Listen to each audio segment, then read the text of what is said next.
நடுவர் அவர்களே, கம்பராமாயணத்தில் ராவணன் அழிகிறதுக்கு ஒரு நாளுக்கு முன்னாடி கும்பகர்ணனை எழுப்பத்துக்காக ஒரு பாடல் எழுதியிருப்பார் கம்பர். கும்பகர்ணனை பற்றி உங்களுக்கு நல்லாவே தெரியும். 6 மாதம் தூங்குவான், 6 மாதம் முழிச்சுக்கிட்டு இருப்பான். அவன் இறங்கி குளிப்பதற்கு வங்க கடலில் இறங்கி தான் குளிப்பானான்.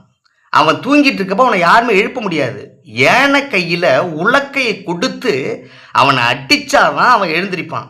அப்படி இருக்கிற அந்த சூழ்நிலையில் ராமன் தன்னுடைய படைகளை கொண்டு போய் அந்த இலங்கையை அழிக்கின்ற அந்த முன்னாடி என்ன எழுதுகிறான்னா, உறங்குகின்ற கும்பகர்ணன் உங்க மாய வாழ்வெல்லாம் இறகுகின்ற தின்ற காண எழுந்திரி எழுந்திரி அப்படின்னு ஒரு பாடல் எழுதியிருப்பார். எப்படின்னா, உறங்குகின்ற கும்பகர்ணனே, உங்களுடைய பொய்யான வாழ்வு எல்லாம் இன்றிலிருந்து இறங்க போகுதுடா, இறங்க தொடங்கி விட்டதுடா, அதை காண்பதற்கு எழுந்திரி எழுந்திரி.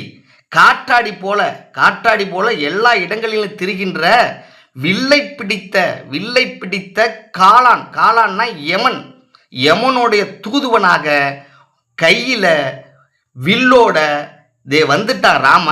அதனால உங்க வாழ்க்கையெல்லாம் அழிய போது, எழுந்துடுறான்னு சொல்லி அந்த பாடலை மிகவும் அழகாக எழுதியிருப்பான் கம்பன். அதனாலதான் கம்பன் மாதிரி அந்த ராமாயணத்தை எழுதுவதற்கு ஆளே இல்லை. வால்மீகி எழுதுனது கூட கொஞ்சம் கம்மியாக தான் எழுதினாரு.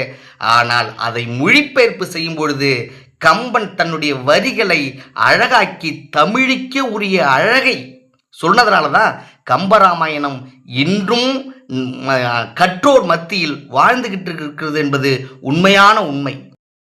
Don't forget to subscribe, then like and share.